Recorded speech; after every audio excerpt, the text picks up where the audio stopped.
Welcome back for another nutrition lesson. Today we are talking about sodium. Sodium is what we call salt. Actually, salt is made up of sodium and chloride. When you ingest the salt, the sodium binds to water in the body. This helps the balance of fluid inside and outside of your cells.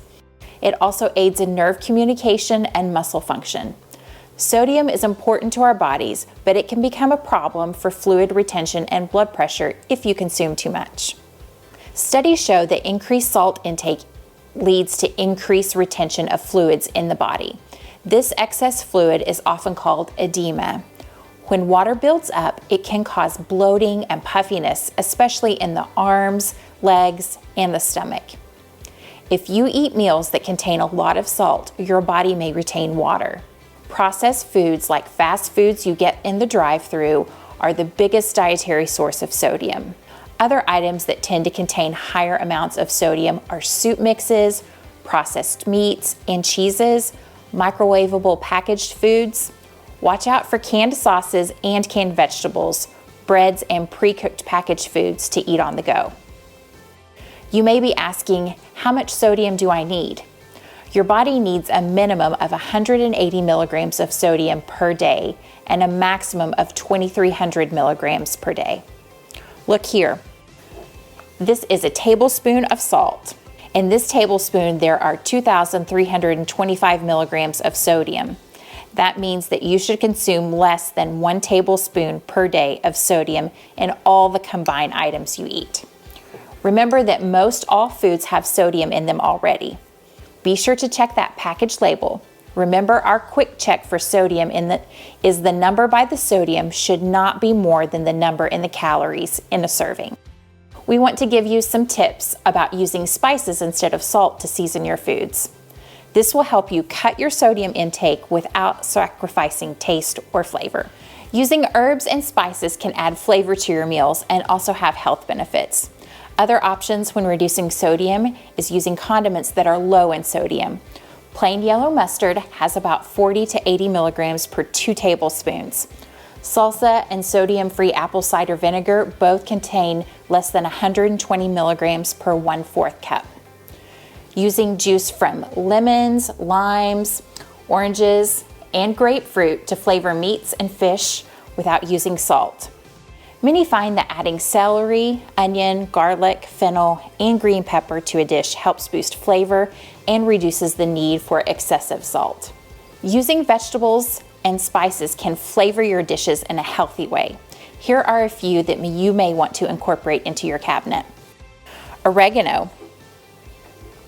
Oregano has health benefits beyond a salt substitute. It is packed full of antioxidants and is a known anti-inflammatory. Oregano is used in many Mediterranean dishes. If you are cooking meat such as chicken or lamb, use some oregano as it cooks. Oregano can be used dried or fresh. It's easy to grow indoors if you care to have it readily on hand. One of my favorite dishes with fresh oregano is called caprese salad. To make this, add fresh tomatoes and mozzarella to a bowl and toss with 1 tablespoon of olive oil and 3 leaves of fresh oregano. This can be served over whole wheat bread or eaten alone. Thyme is another seasoning you can grow in a pot in the windowsill or in your backyard.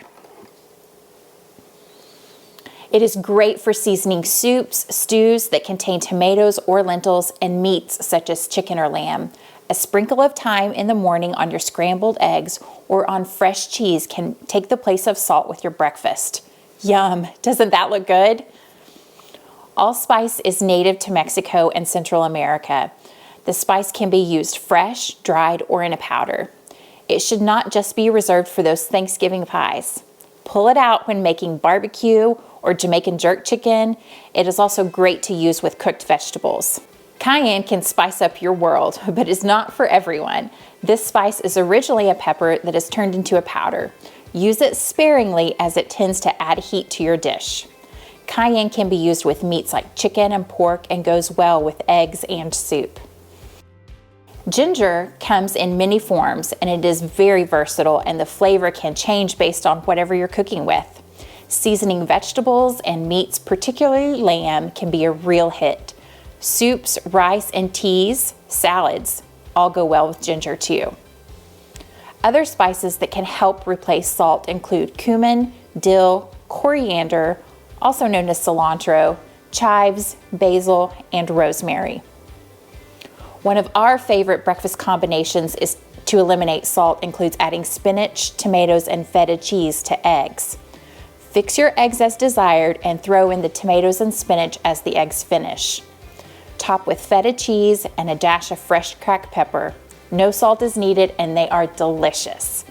Another favorite dish for lunch or dinner, whole grain tortellini with chicken and sun-dried tomatoes.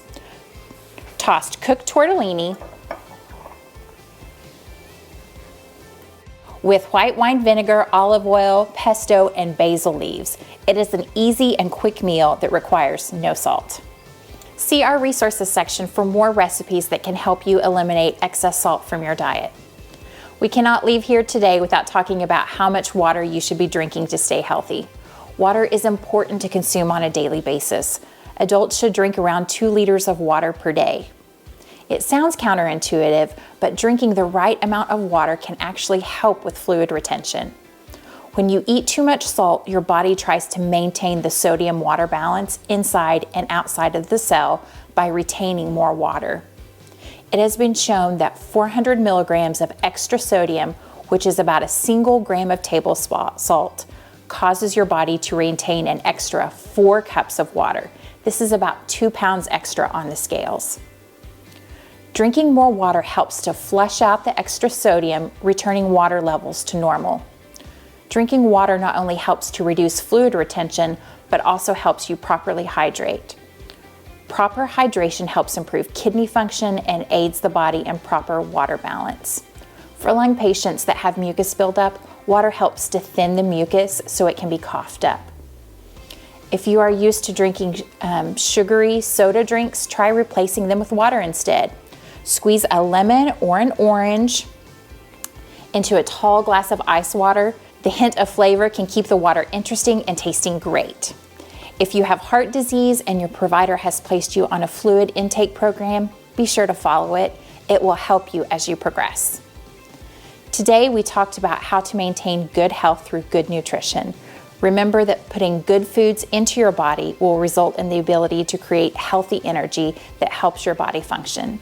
Eating 5 to 6 smaller meals per day can help you breathe better and get the right amount of energy throughout the day.